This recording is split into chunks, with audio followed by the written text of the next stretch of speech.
Hey everybody, it's the OMAD Dad. Welcome back to my YouTube channel, a channel that is dedicated to living the OMAD lifestyle or eating just one meal a day. Well, the title of today's video is called OMAD for Singles.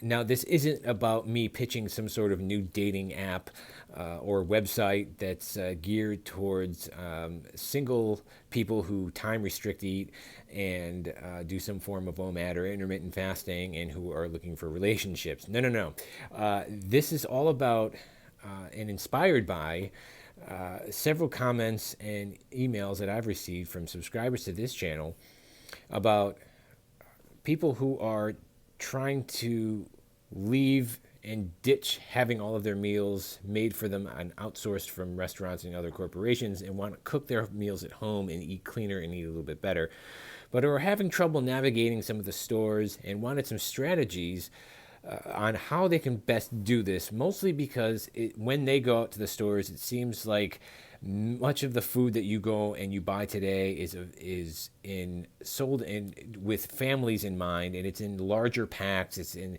larger amounts, and many people are finding that when they go to cook and eat their food at home and eat meals at home, they're just, because they're eating one meal a day, they're not going through nearly as much food as they were before, and they want to avoid waste and spending money and just having it, being thrown out and wasting money and all of that good jazz. So today I'm doing a video for all of those who are out there who are doing OMAD by themselves, or maybe it's just you and your significant other who are doing it, and you need some tips from me on how to best go about this. I'm gonna share with you how I approach doing my meals for myself and some of my strategies. Ultimately, what I've said before, what I want to do on this channel is I'm going to share with you some techniques and some of my best recipes on things that I like to make on my time off, and the reasons behind why I make these things. I also am going to give you a tour of my pantry, so some of my favorite cooking equipment is.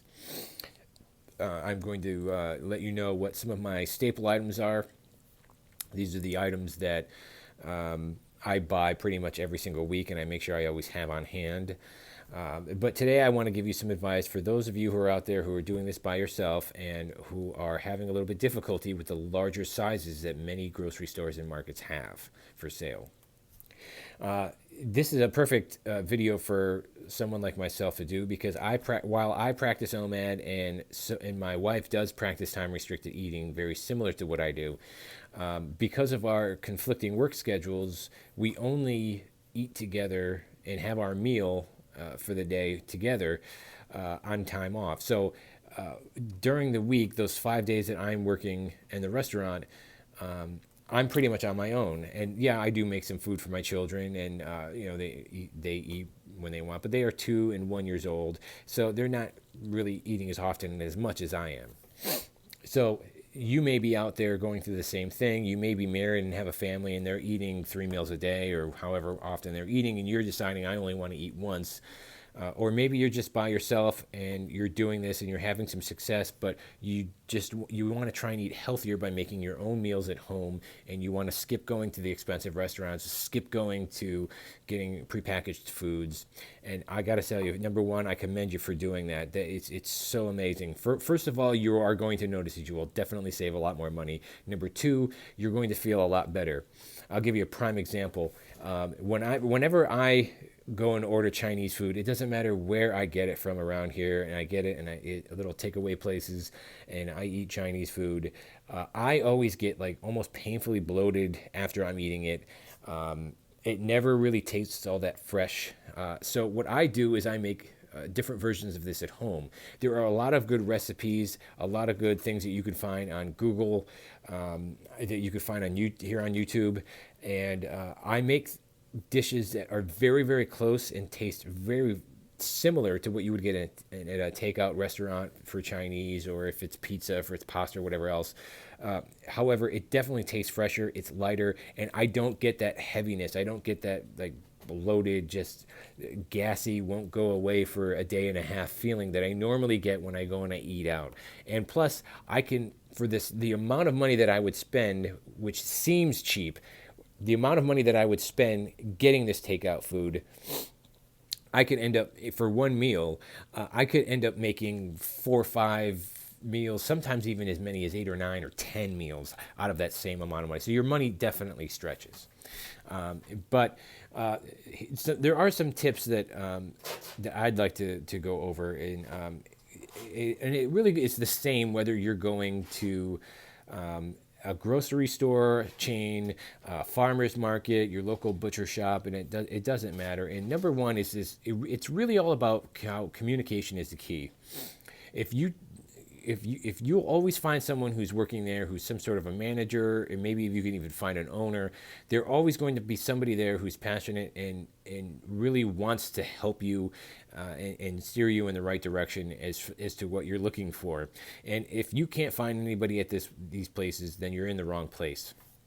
Now, my approach to this is I like to stretch out a little bit on my days off and on my weekends, and I'll tackle a bigger recipe, or maybe I do something that's a little bit of a meal prep, or maybe a more fancier meal on the weekend. And that's usually when I do the bulk of my grocery shopping as well on a day off.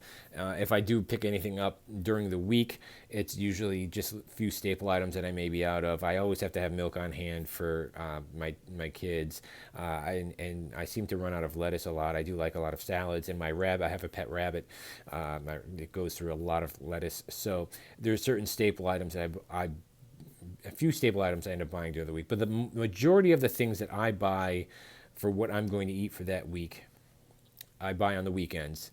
I'll have a little bit fancier of a meal because I have more time. I'm not rushed. And I'm going to have my wife, and I'm going to be eating with my children, so it'll be a slightly bigger portion. But during the week, what I like to do is I like to stick to mostly simple meals that are relatively easy to prepare, most of which are whole food. I'll have eggs usually twice a week, maybe. That'll be my main protein. Eggs are always very cheap. You can find them anywhere. I think the most expensive dozen eggs I've ever bought was at the farmer's market, and where I am, they're as much as $6 a dozen. I mean, you compare that to Aldi's, that's like $1.25 a dozen. I mean, it's kind of shocking. But even so, at $6 a dozen, you're not going to sit down and eat a dozen eggs in one sitting. So, you really could make that stretch, and it still ends up being a cheap meal. But I'll have things like, if I have eggs, for example, then usually what I'll do is I'll make like some sort of hash with it with fresh potatoes. There may be like some peppers or something that are on sale. I'll have some onions on hand. I make sure my pantry is fairly well stocked, and same with my refrigerator for when I go shopping, so that I have options of things that I can do. Sometimes I'll pick up like a piece of steak, or sometimes I'll have a roast chicken, and I might roast a whole chicken today. I might eat half of that as part of my OMAD, and then have a few other sides with it, and then the rest that's left over of that chicken, the next day repurpose it somehow into having maybe like a pulled chicken and cheese quesadillas with some salsa, and maybe have some Spanish rice and beans. But I'll talk more about what I keep in my pantry in another video. But I really do say that you should really plan your menu out for the week. And before you even go into the grocery store, if you fail to plan, you plan to fail. You're just going to end up buying random things in the grocery store. Half the time they're going to end up in your freezer. You're going to forget about it, and then, that's where you're going to waste money. A lot of the problems that I think people have is when they're going to these stores and they're looking for food, and there's these large family packs of meat, particularly, or even produce, or dry goods or whatever, and they're fearful of wasting it. So usually, any produce department you go to, even if it's in a farmer's market, you can buy individual potatoes, or you can buy 1 or 2 onions at a time. Often they'll even have loose lettuce or leaf lettuce that you could just buy one head at a time so that you're not wasting it. Many places where you can go, they have the grocery stores, they have bulk bins where you could buy 1 roll or 2 rolls if you wanted to have, say, like a sandwich or a burger that day, so that you're not buying a whole package of them and then, okay, I'm going to shove that in the freezer and it's going to be a lower quality when I have to remember and try and defrost it. One of the issues you may have is when you go into the meat department. If you do look, most meat departments and grocery stores are geared to larger families. They're packaged in, you might get like 4 or 5 steaks in one, or you might get a dozen pork chops. Don't be afraid, as I said before, communicate. Don't be afraid to go up to the counter and say, hey, listen, I want to buy these pork chops, I want to buy the steak, but it's too much for me to have all of this. Can you repackage it so that I can only have maybe 1 or 2? These people are in business. They're looking to sell you things. If they sell 1 to you, that's still okay. They're probably going to sell the 10 to someone else. So don't be afraid. And if they won't do that for you, you're in the wrong place. A lot of small butcher shops, those are a really great places to go and get individual portions of things. If you want maybe 1 chop or 1 steak or maybe half of chicken, they're usually more than willing to do that for you, and they're set up specifically for that. So that's one of my main strategies. Just during the week, stick to simpler meals.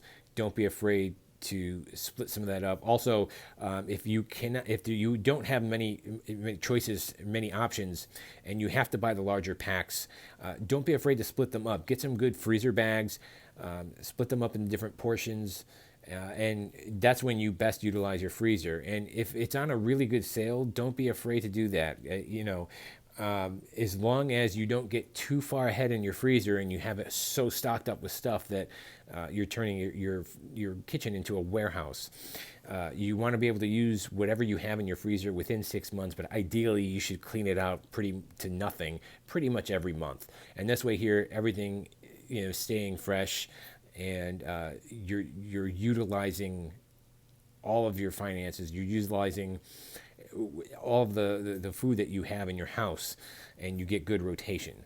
So that's what I would recommend is, when you're working during the week, you don't want to tackle too large of a cooking project. I think that's where a lot of people, they try to make things too fancy and be too creative during the week. And that's why I think a lot of people tend to stay away from cooking for themselves, because they feel like, well, it's just too simple and basic and it's not entertaining enough. And, but when you're working an 8-hour, 10-hour, 12-hour day, you don't want to have to come home and tackle a long cooking project and have 50 dishes to go and clean up either. So if you stick to something pretty simple, but it's healthy, it's fresh, you have a couple of different options there, you're going to have yourself a good plan for a really good meal. And then be a little bit more creative on the weekends, and whatever you have left over on the weekends, you can try and reincorporate into different things too.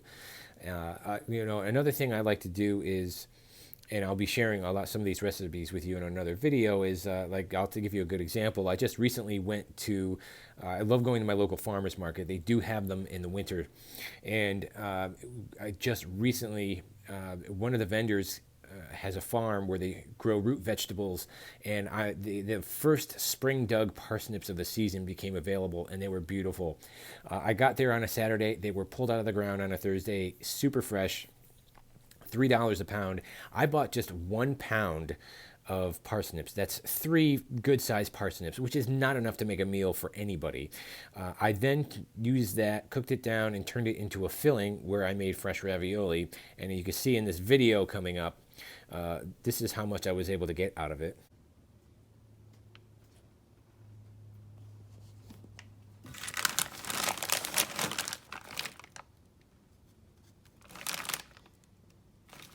And this is some of the things I'll be sharing you. Is one of the reasons I love studying the cuisine of other cultures is that they can take a small amount of things or leftovers or whatever they have that wouldn't normally be considered enough for a meal, and then find a way to utilize that's creative, but kind of transforming it and expanding on it so that you get a full meal out of that. Sitting down and eating 3 parsnips would not fill you up at all. Even if you had a few other things with it, you probably still would be hungry.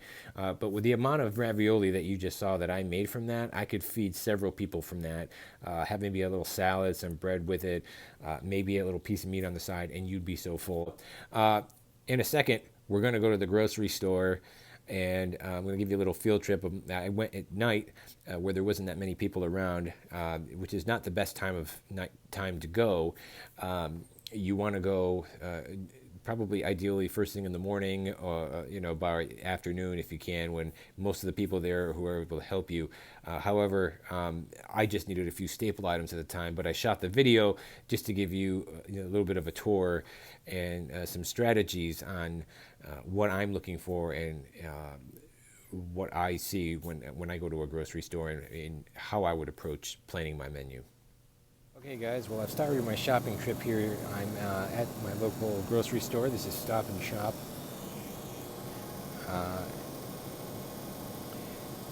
And I'm over here. It is nighttime, so it's pretty quiet and there's really nobody around, but even so, I'm starting off here in the produce department, and if you're doing OMAD and you're by yourself, you're a single person, you're not going to have any trouble if you go to your local produce department. It's all kind of, even in most stores, it is really just kind of organized so that you could buy smaller amounts or larger amounts of things, and you can kind of pick. And instead of buying like a 5 or 10 pound bag of potatoes, for example, I could pick out a single potato.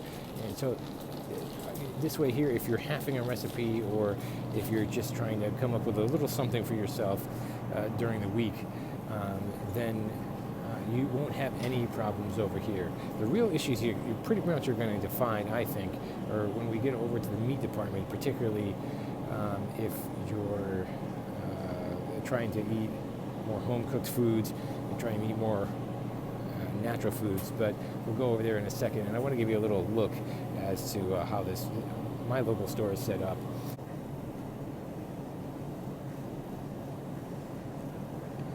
As you can see, I have some big family packs here, but I can get a single amount of cabbage, as much broccoli as I need or don't need, some single squash. There's a sale on peppers. They're $1 a piece for green bell peppers, so I picked some up. I'll work that into my meal this week. Got some herbs and spices over there. And then, of course, if you look over here, we've got some singled out fresh fruit. Apples, melons, different fruits and berries. Berries usually come in small packs somewhat. Bananas, always buy a ton of bananas here.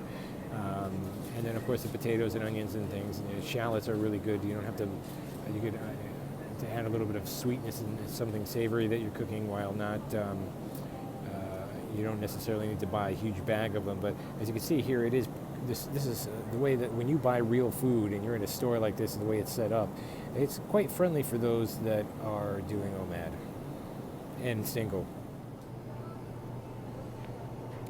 Here's another tip too. Here's the deli department. Don't be afraid to ask for a small portion, like 1 scoop or maybe 3 slices of cheese, or just a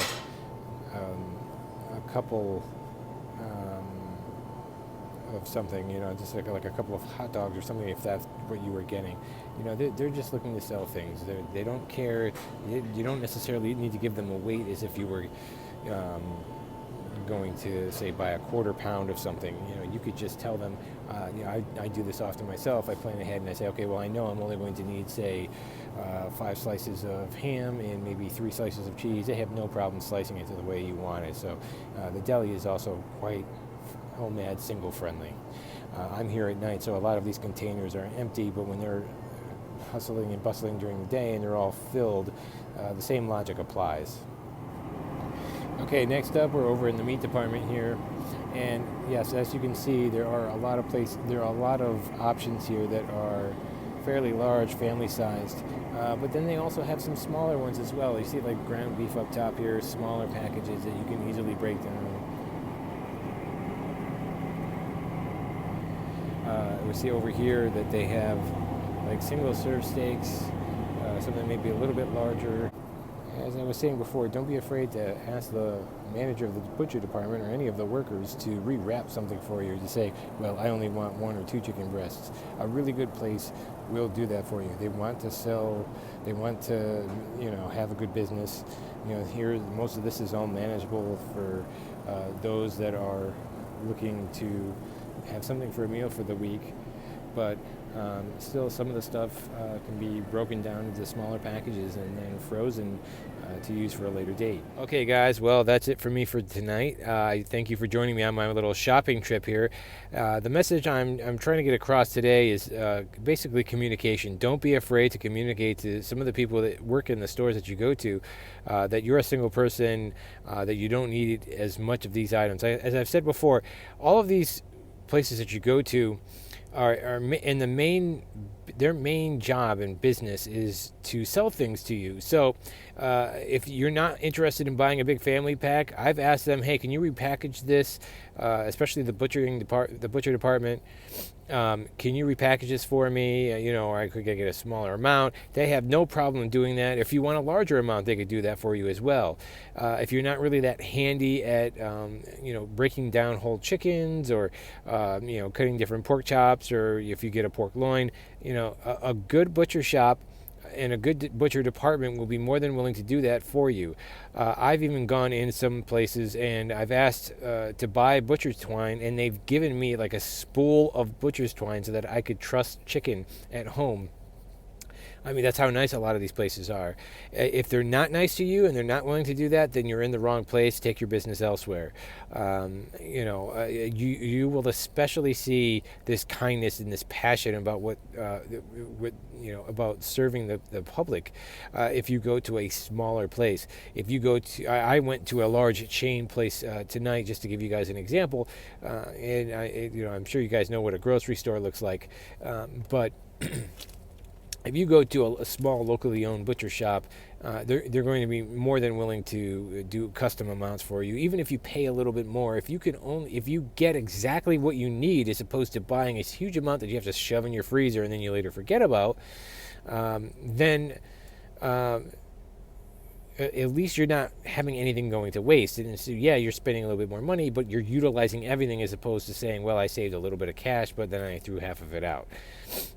So that's something to think about as well. If you have one of these small places, even if you use one of the little butcher shops or little produce stands, or definitely a farmer's market near you, especially in the summer. Luckily I have one near me year round.